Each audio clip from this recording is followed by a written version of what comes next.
Hello, everybody. Good afternoon and good evening and good morning. On behalf of the Global Interdependence Center's Board of Directors, welcome to today's executive briefing on central bank digital currencies and cryptos. I'm Peter Gold, Chair of the GIC's College of Central Bankers and Vice Chair of the GIC Board. The college now has 20 fellows from around the globe. All are unique in that they have led central banks or similar organizations. These distinguished men and women combine operational experience with policy setting leadership. You can learn more about the college on the GIC website, which is www.interdependence.org.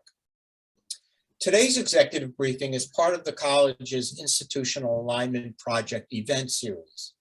The project is centered around the overarching question of whether our national and international policymaking institutions are sufficiently equipped to address the impacts of various issues such as high debt level, digital currencies, as in today's program, unsupervised algorithmic trading, economic inequality, climate change, demographic change, changes in labor force and productivity. Working collaboratively, the College of Central Bankers and its community is bringing this discussion and other activities to a vast global stage. Over the next hour, we will explore CBDCs with Dr. Worrell, a distinguished CCB fellow, and with Bill Kennedy, CEO of RiskBridge Advisors and chair of the GIC board. This discussion comes in a week where the Wall Street Journal headlines included Coinbase employee charged in first insider trading case, and blockchain.com laying off 25% of its staff. And from The Economist, digital payments have gone viral in Brazil. And also, is it China play for a default currency? Well, these questions, or some of them and others, will be explored right now. And I turn the virtual, or Bill, should I say the digital floor, over to you. Bill Kennedy, welcome. Thank you. Thank you, Peter. And Peter, on behalf of the GIC, let me just express our thanks for your tireless leadership in the College of Central Bankers and for making the Institutional Alignment Project a possibility and a reality. So thank you very much. Thank you. We're a great team. Thank you. So today I'm very honored to introduce a fellow from the College of Central Bankers, Dr. DeLisle Worrell. Dr. Worrell has a remarkable and distinguished career in economics and monetary policy. He is the immediate past governor of the Central Bank of Barbados, where he served from 2009 until 2017. Dr. Worrell has also served as executive director of the Caribbean Center for Money and Finance, and since 2018, as a member of the Financial Policy Council of the Bermuda Monetary Authority. Dr. Worrell worked as an economist at the Central Bank of Barbados for 25 years, during which time he actually founded the research department. And in 1998, he was appointed the deputy governor of the central bank with responsibilities for research, management information systems, and banking supervision. He is a member of the Bretton Woods Committee and has held research fellowships at the Smithsonian Institution, the Peterson Institute, the Federal Reserve Board in Washington, Yale University, Princeton University, and the University of the West Indies. In addition to numerous consulting roles, Dr. Worrell has published research articles and books, including Policies for Stabilization and Growth in Small, Very Open Economies, and the publication Small Island Economies. His research may be found on the website of the International Monetary Fund, the Central Bank of Barbados, and other international journals and publications. Dr. Worrell holds a Bachelor of Science degree in economics from the University of West Indies and a Master of Arts and a Ph.D. in economics from McGill University in Montreal. DeLisle Worrell, welcome. Thank you very much. And thanks for that generous introduction. Absolutely. So maybe just as a backdrop for this conversation, we'd like to have you spend a little bit of time giving us your perspective on central bank digital currencies. But let me just set the table, if I may, in terms of what is a CBDC. So it is defined as a virtual money that's backed and issued by a central bank. And what may distinguish a central bank digital currency the most from the thousands of crypto coins that are out there and available in the private sector is the fact that CBDC is a digital form of a country's fiat currency.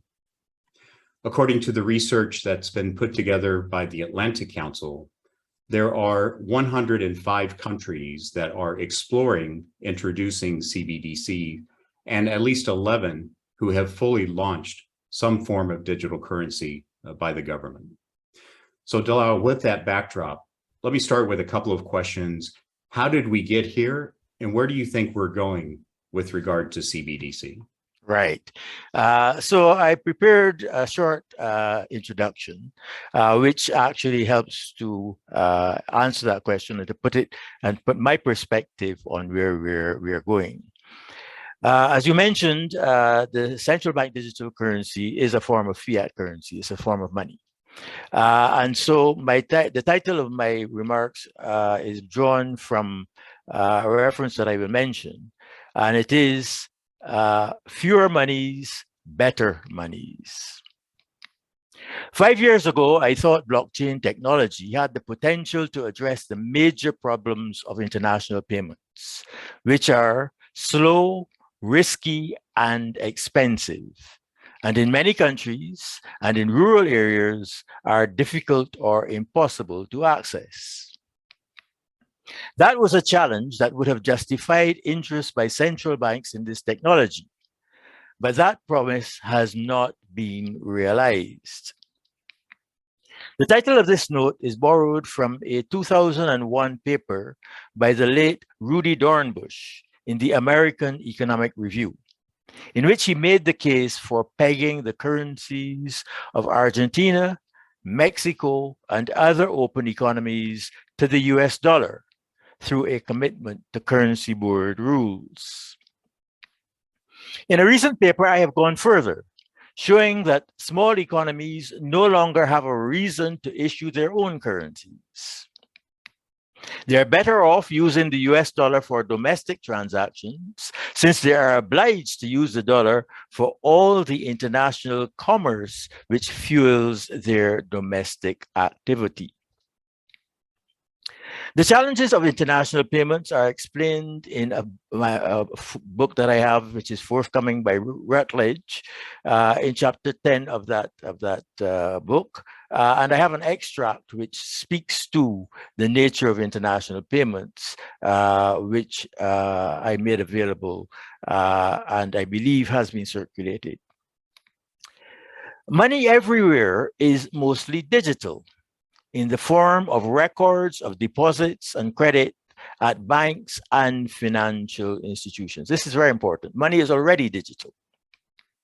Most international payments are also digital, effected by instructions for debit and credit using checks, credit and debit and cash cards, online payments, exchanges of cell phone credits, and cell phone apps. Notes and coins are almost never used for legitimate international payments.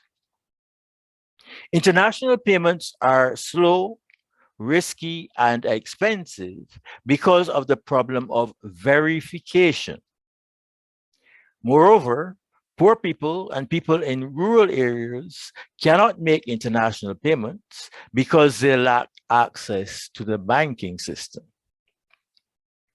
We now routinely do payments in real time for transactions large and small. However, there is always an interval before the payee has access to their funds, occasioned by the need to verify the identities of seller and buyer and the buyer's financial status. Also, because there is a financial institution at either end of the transaction, anyone who does not have a bank account is excluded from the international payments system. The blockchain seemed to offer promise of providing an assured identification and verification of every transaction embedded in the transaction itself. That, at any rate, is my understanding of the unique nature of the blockchain. The problem, however, is that it is impossible to represent the content of any transaction on the blockchain in language that can be understood by the active agents in any transaction. That is to say, the buyers, the sellers, the banks, and the regulators of banks and financial institutions. It is for this reason that the blockchain does not appear to have a future as a solution for the deficiencies of international payments. There is no need for or interest in any new currency, digital or otherwise, which does not address the problems of international payments. There is no place in a modern economy for a currency that is an entity which combines the means of payment, store of value, and unit of account. We have real-time payments instruments. What is lacking is real-time settlement. It has never been possible to store value. The notion of a store of value is an illusion, an example of misplaced concreteness. The third supposed use of currency as a unit of account has become a trivial matter in a world of instantaneous communication.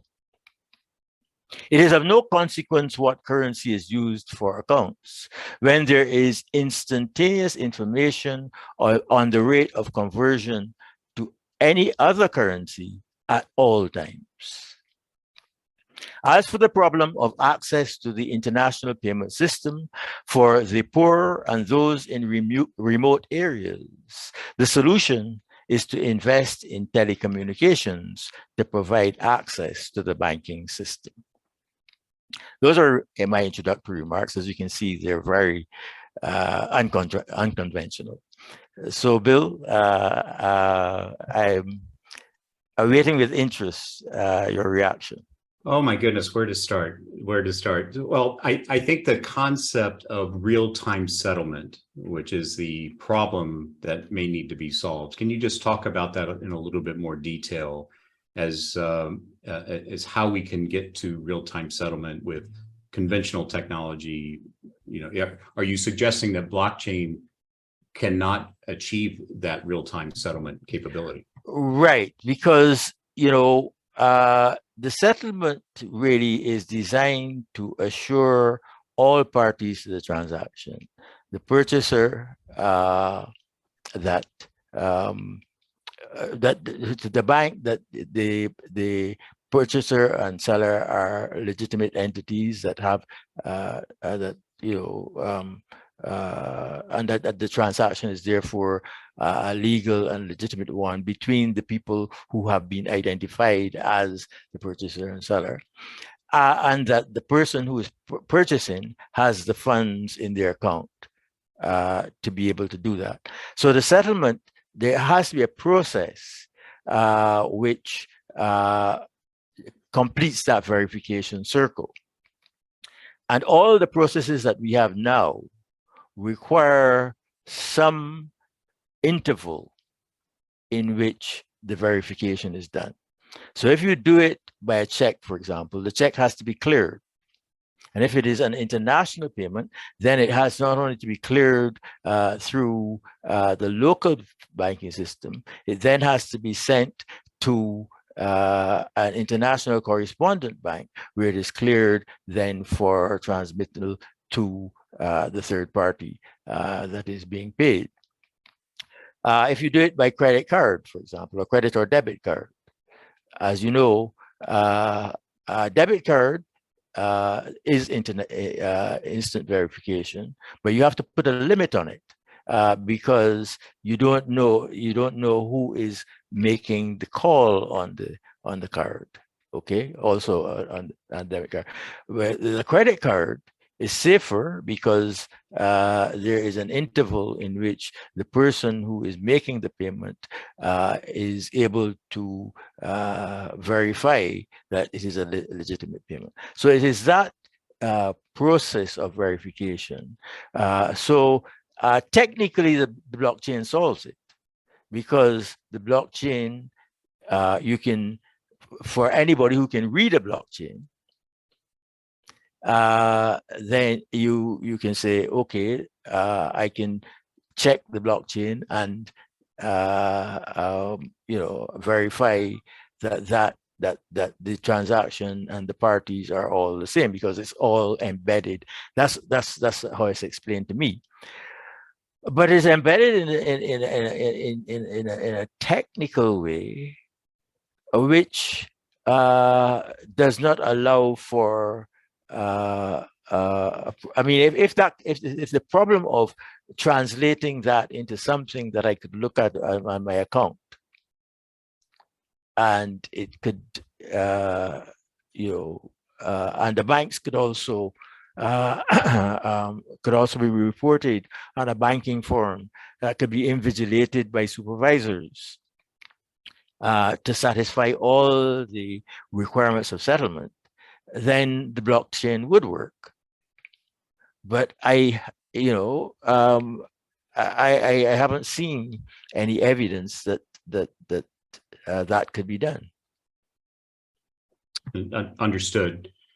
And I believe, what I have been studying is that the DeFi, the promise of DeFi, is the Lego, the elements of a Lego, building blocks that stack on top of one another, and the potential for the interval elements that you talk about being a separate building block and a separate building block. But it seems to be some technical limitations of allowing the blockchain to That's my understanding. So for in a way, the way I see it, that the blockchain is like a language that we have not yet found a way to translate into the languages that humans can understand, if I put it that way. Okay, understood. So you made a comment in your prepared remarks, very contrarian, I would say, that there's a case for more US dollar, not less US dollar as a currency. And certainly the markets have proven that out in the course of the last 6 months. If you look at the strength of the US dollar versus most other currencies, and certainly relative to the crypto coins that are out there, the US dollar seems to be standing tall on a relative basis. Many countries, DeLisle, were both trading partners and maybe not so friendly countries to the United States, were caught off guard by the bold financial sanctions that were placed on Russia by the United States Treasury in response to their invasion of Ukraine.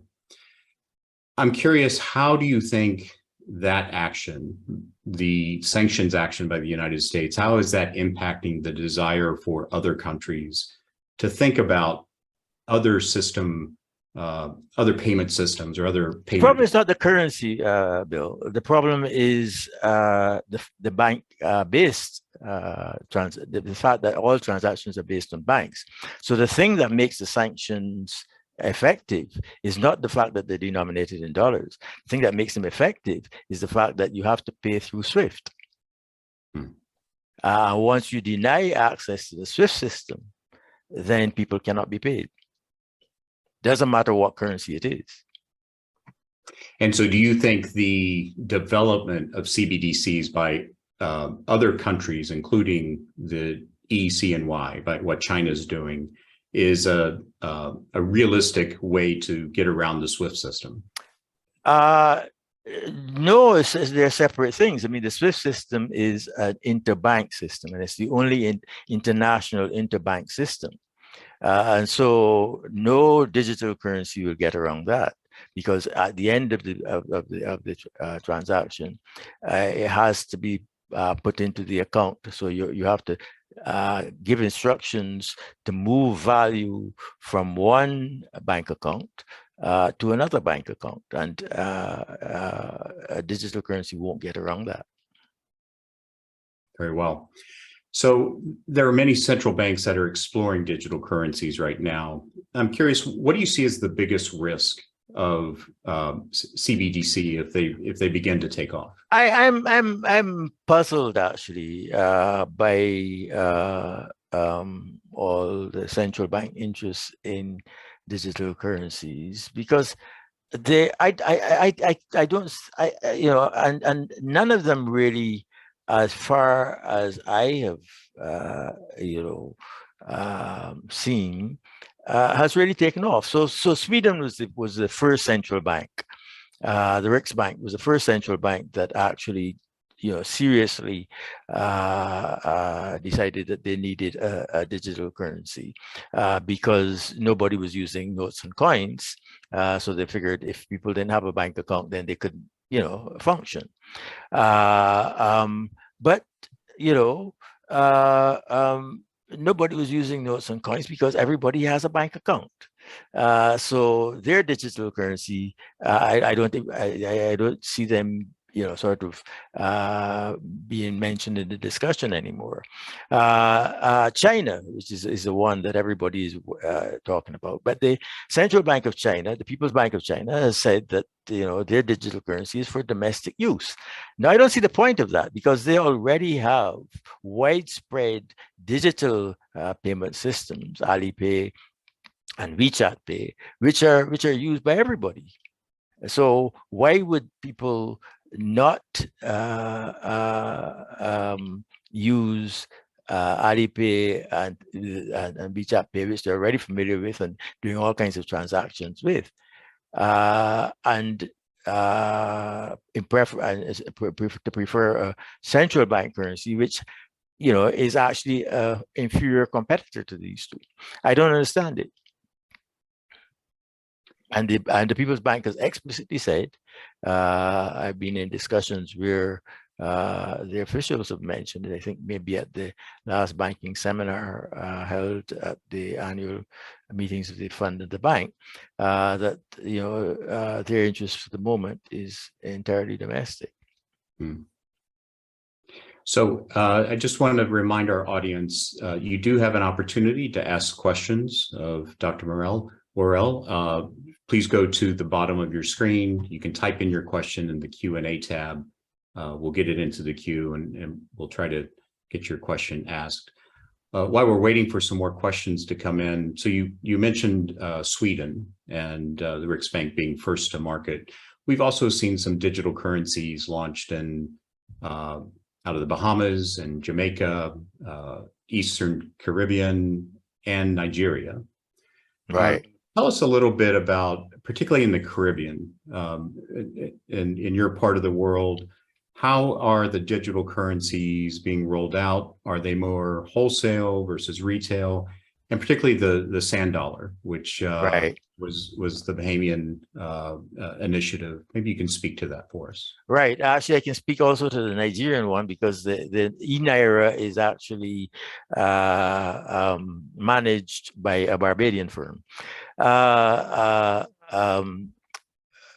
So there were both the in fact, all three of them are intended for retail use. And I'm not sure what the reception has been for the e-Naira. Well, but let me say that as far as I know, none of them has actually been particularly well used for the retail purposes. The sand dollar, the interest of the Bahamas Central Bank in the digital currency is to give access. You know, Bahamas is a chain of islands, and some of the family islands, as they call them, the ones that are most remote from Nassau, the capital, are you know, the access by plane, and the travel access is not very great. And because the populations are small, banking services are limited. So they thought of this as, so if on a currency-based system, they have a problem. So that's why they're thinking that a digital currency will solve that problem. Similarly, with the Eastern Caribbean Central Bank, which has a headquarters in St. Kitts and and their banks in most of the larger islands, but they have some smaller islands in the currency union, which also have a similar limitation in terms of actual bank presence. But as I said in my remarks, you don't need a digital currency to solve that problem. That's now solved by modern telecommunications. So long as you create a facility for online banking, and people have credit and debit cards, then their problem is solved for domestic payments. And so we're talking about this, the retail method and a wholesale. Can you help define what do we mean by a wholesale payment system, right, versus a retail payment system? Right. So the wholesale, I mean, I guess encompasses both the very large transactions of major importers and international firms, people who make motor cars and have to transfer parts from Mexico to the United States and so on, as well as international payments where the currency varies, so that there has to be a clearing via the central bank that issues the currencies in which the transactions are taken. And most of those international payments are actually cleared via the New York Federal Reserve, because because the dollar is the international currency. If Barbadians want to make payments to the EU or something, what would normally happen is that it would be cleared through dollars. So, for example, in our hotels, all our hotel prices are quoted in US dollars. So if you make payments in EU, it goes into a US dollar account, and then has to be converted via the accounts at the central bank. So that's the way in which the international system works. Excellent. Thank you for that. So of the G7 economies and the G7 central banks, it's the US and UK that seem to be standing back the furthest from the CBDC development. ECB seems further along.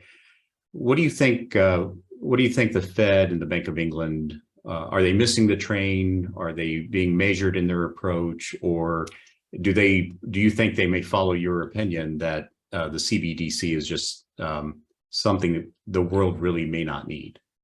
Yeah,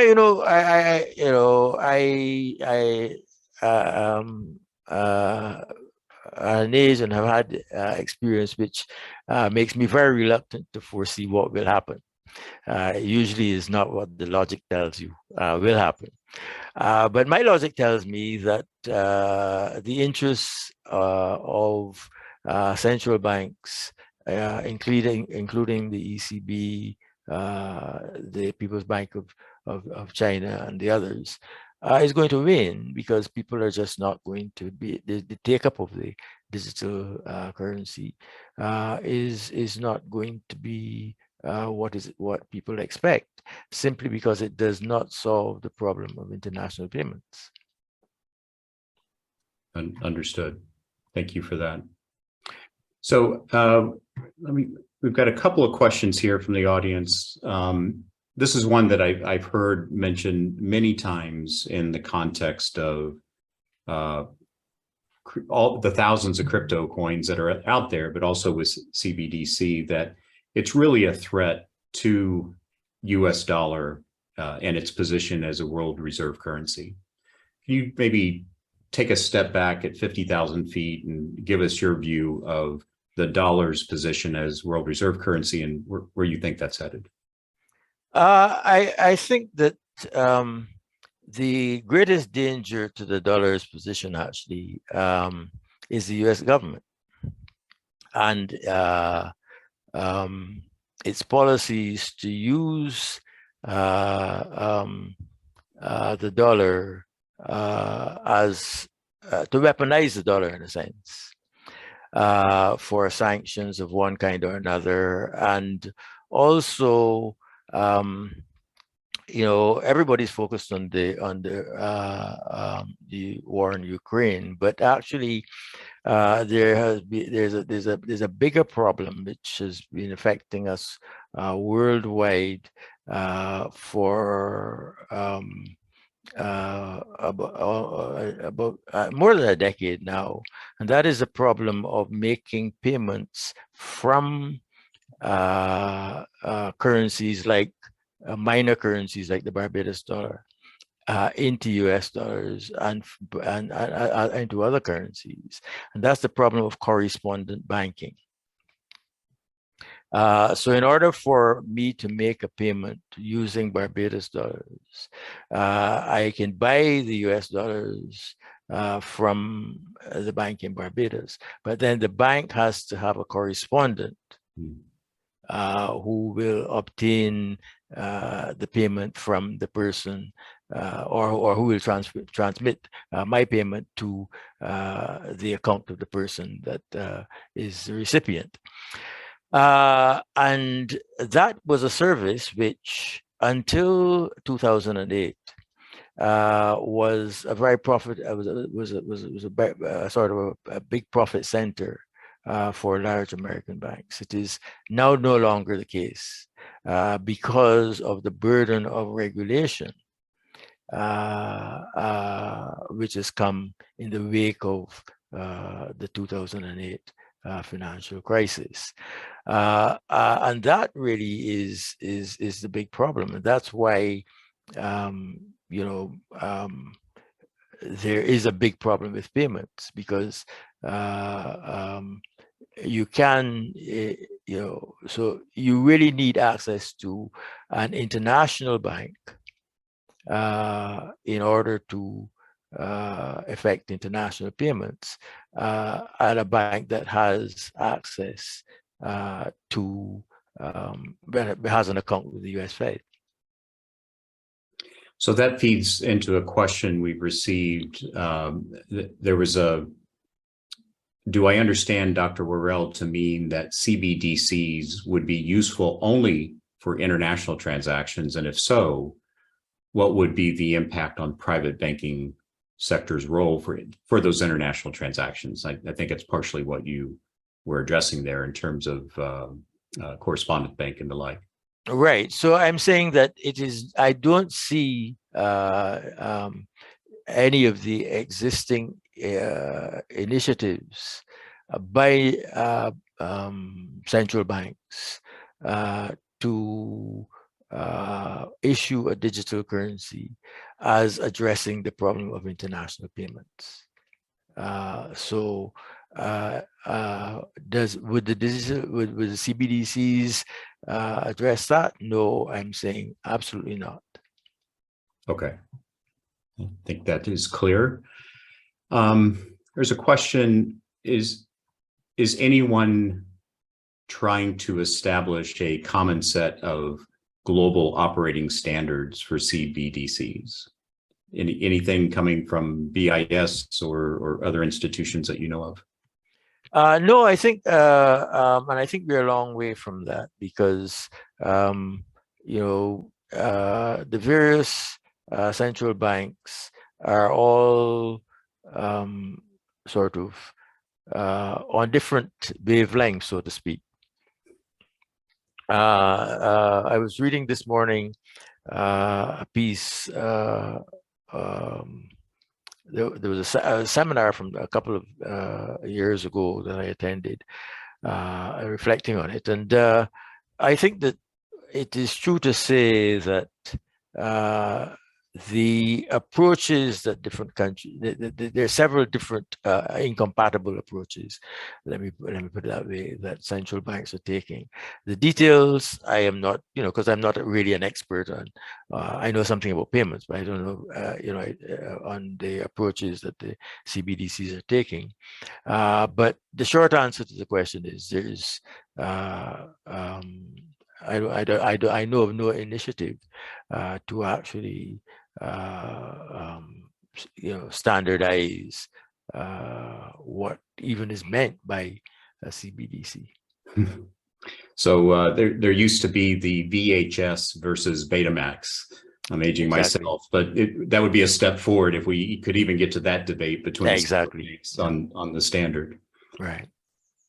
Good. So audience, just another reminder, if you do have a question, please feel free to enter it. You can go to the Q&A tab on the Zoom panel, type in your question, and we'll get that into the queue.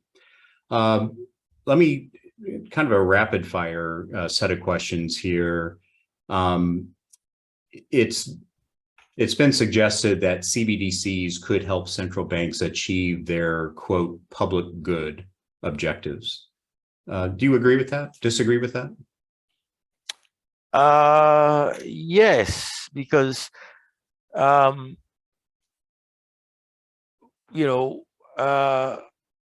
because again, I have a somewhat unconventional view of central banks. So I'm a bit of a skeptic about monetary policy in general.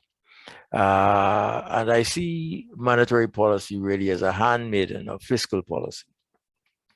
Because I think what matters is not money, but credit, right? And as far as the general public, the private sector is concerned, credit is driven on the demand side. You want credit because you want to buy something, you want to invest in something, and so it doesn't matter how much money the bank has. What you want is driven by your expenditure intentions.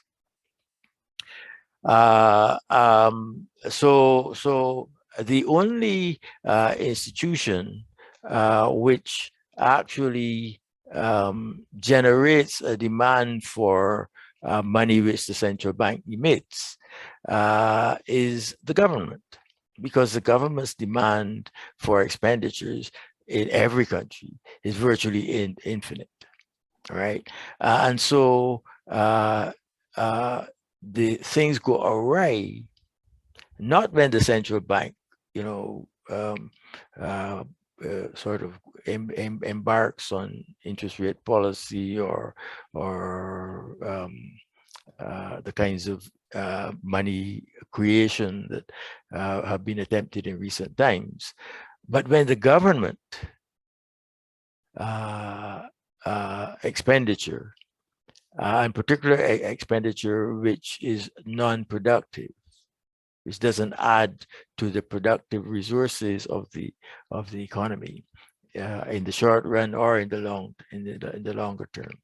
When those that is where the either the positive energy or the issue of the problems come.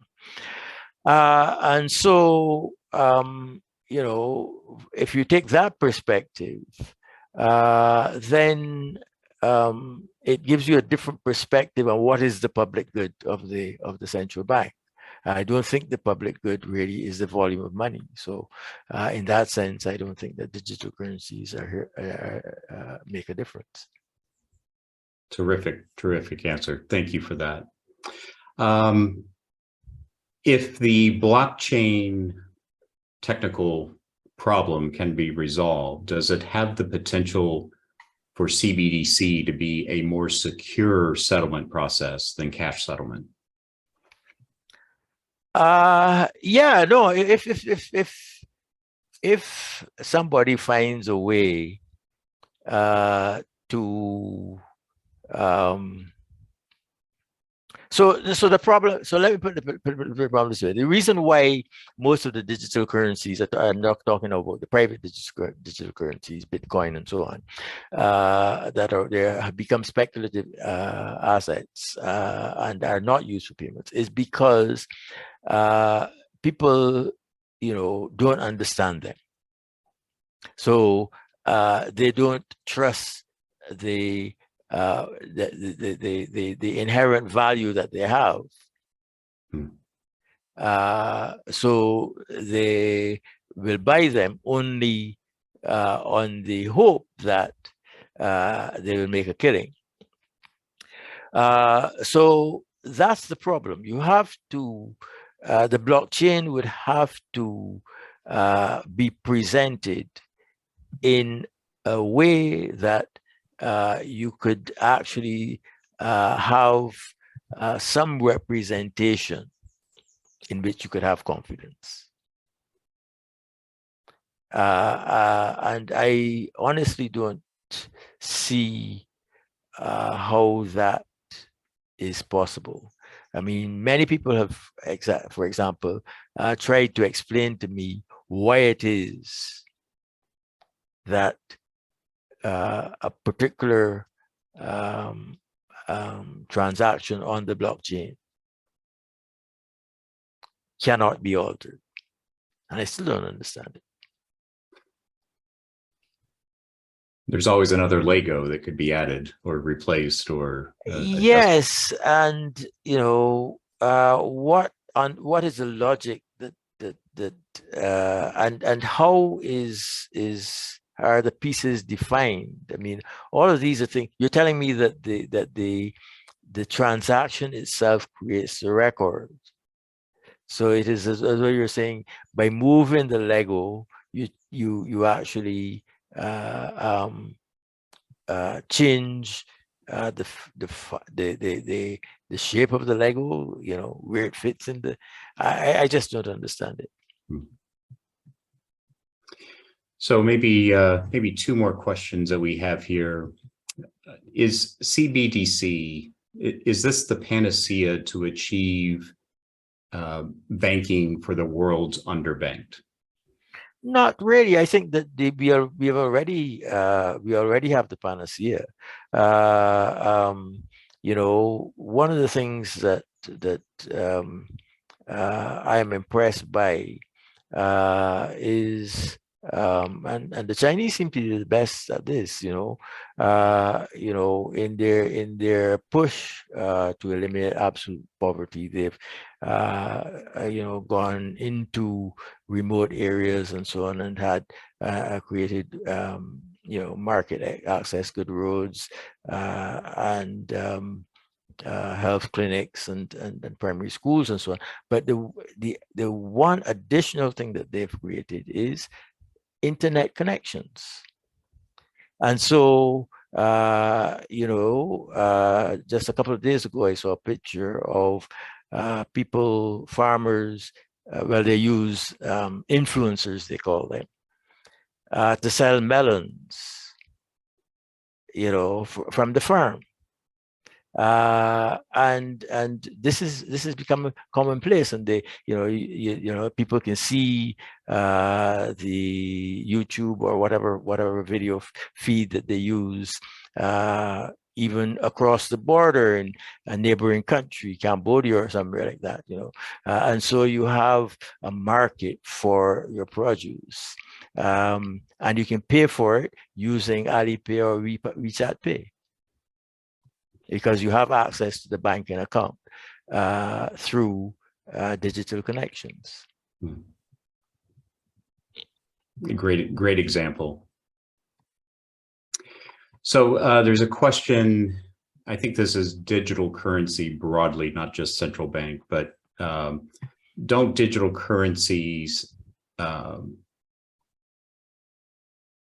beg your pardon, digital payments, don't they require citizens of free societies to give up privacy rights? Actually, I'm not so sure in what sense they would, because already your bank has requires identification, of all your personal statistics and so on, and that's what the digital payments would do.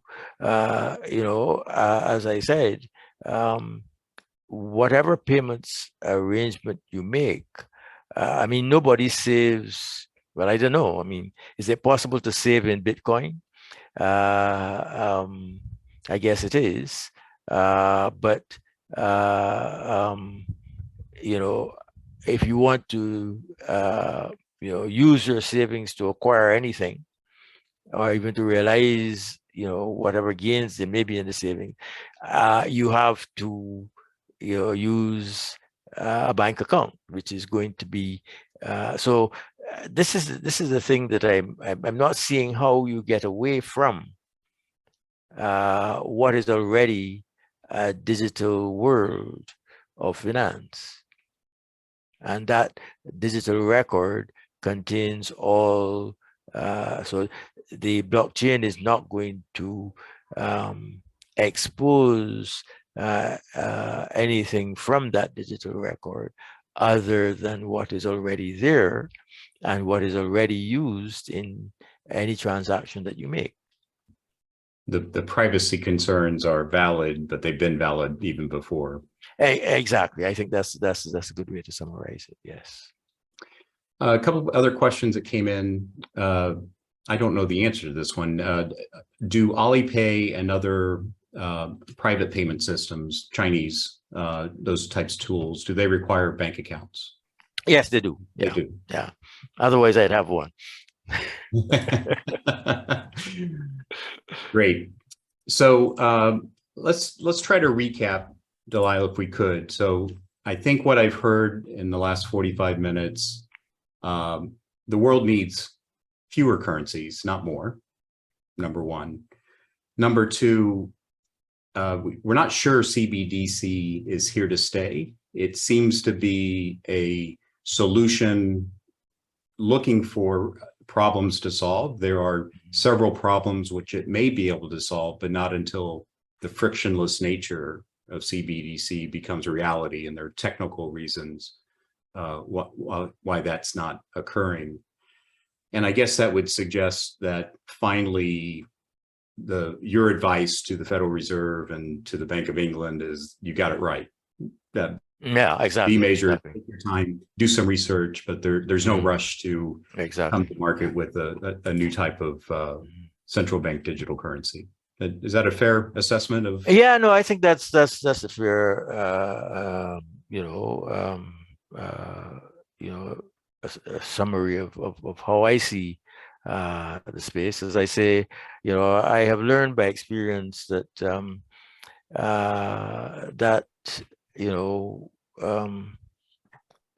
strange things happen, and I confess to being puzzled to some extent by the eagerness with, you mentioned the large number of central banks that are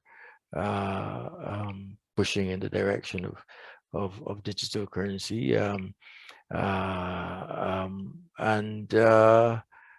I'm still puzzled by it, and the fact that so many people are interested means that who knows, it may have more traction than I currently recognize, but that's the way I see it at the moment. Terrific. Well, DeLisle, hopefully the only thing we're certain of is in the next 12 months, the world will change. Hopefully we can have you back in the summer of 2023. We can explore the topic again to see how central bank digital currencies have advanced. But I want to thank you for sharing your insights on this very important topic. I learned a lot today. Very interesting, distinguished perspective on this topic. And we hope you'll join us again for another program very soon. Certainly. Thanks very much for the opportunity. Thank you. Now I'd like to welcome back Peter Gold for some closing remarks. Thank you. And Bill, if you'd accept an amendment to your excellent summary, the things that I learned, which are my takeaways, are the problem so far. It also has to focus on international payments and particularly on the inefficiencies of international settlements. And to do that, energy has to be expended on, one, having more of the world's population in banking, and second, on actually rapid communications and connecting the world with the internet. And that might be also a way to get to what some of the CBDCs are trying to accomplish. Would you accept that, Bill? Yeah, absolutely, Peter. Good additions. Thank you. Dr. Worrell, I hope I did okay with that. Absolutely, yes. Thanks very much. Okay, well, thank you both. This was absolutely wonderful, highly educational, and much needed in a world of confusion, even around this issue. As a reminder, before we close today, a replay of today's briefing will be available on the GIC website tomorrow. So if you couldn't make it all, please go ahead and get there and direct your colleagues and invite your colleagues to look at it as well. I'd like to make this announcement. The College of Central Bankers will be in Canada on September 28th, and our first time actually partnering Dr. Worrell with McGill University and and the Desmarais Global Finance Research Center there. And I apologize to those McGillers on this Zoom call for my poor pronunciation. I will note that registration is available on GIC's website for this program. There, GIC College of Central Banker Fellow Christian Nourier, former governor of the Banque of France, leadership of the Bank of Canada, and the Boston Fed will be presenting along with many others on the topic of CBDCs as well. And please join us there by registering and coming to this in-person conference. So please explore GIC membership, learn more about the College of Central Bankers, or donate to the GIC by going to our website at www.interdependence.org. As we conclude, again, I want to thank you and our audience for participating, for attending this conference. Again, our panelists, and we encourage you to take 30 seconds to respond to our audience survey. Your feedback is important to us, and we appreciate you letting us know how we can improve our program. Thank you for your attention, and have a good day. Thank you.